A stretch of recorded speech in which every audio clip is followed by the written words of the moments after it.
Kaugnay nito, makakausap natin ngayon si ASEC Eric Tayag ng Department of Health. Magandang hapon, ASEC. Magandang hapon, Mark. ASEC, ano po yung magiging unang hakbang ng DOH sa pagpapatupad ng executive order na ito kapag nailabas na? Unang-una po, inaasahan po namin pag yan po ay napirmahan ng ating mahal na Pangulo, ay magiging malawak na po ang implementasyon ng smoking ban. Sa ngayon po, sa pinatutupad na batas sa mga public places, subalit limitado lamang mark yan sa indoor. Ngayon, pati outdoor ay masasakop na po yan. Pangalawa, yung mga smoking lounges, yung mga kung saan designated smoking indoors, makakasama sa executive order na ipagbawal na rin.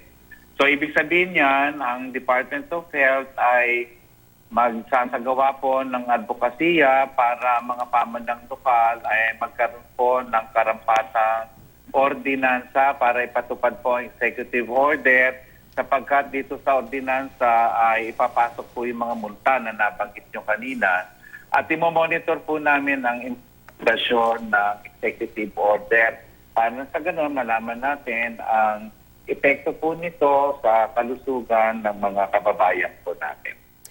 ASEC, kapag po naipatupad na ito, ano pong mangyayari sa mga mahuhuling lumalabag dito sa ordinansa?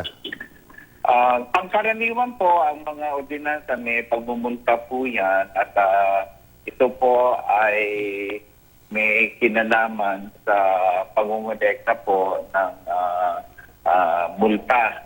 At yan po ay hindi na matututunan lalo na sa executive order at ordinansa. Matatandaan, Mark, nung nagsagawa po ng panghuhuli yung MMDA 5 taon na nakakaraan, na TRO yan, sapagkat hindi nga kasama yung outdoor public places doon sa smoking ban. ASEC, paano po naman po yung mga patakaran sa mga establishments gaya ng mga casino at mga bar? Kasi alam naman natin, dyan madalas nagaganap yung mga nagsisigarilyo, dyan madalas tumambay, ASEC.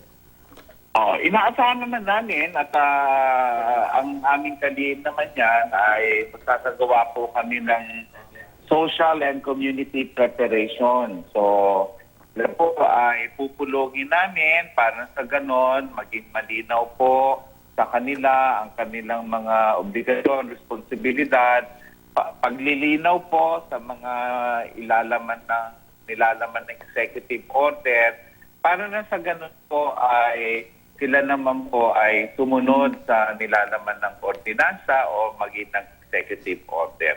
So, yan po ay maaaring magkaroon ng grace period bago po talaga lubusang ipatupad. Subalit umaasa kami na pag yan ay nilabas ay magiging maganda po ang resulta para sa kalusugan po natin.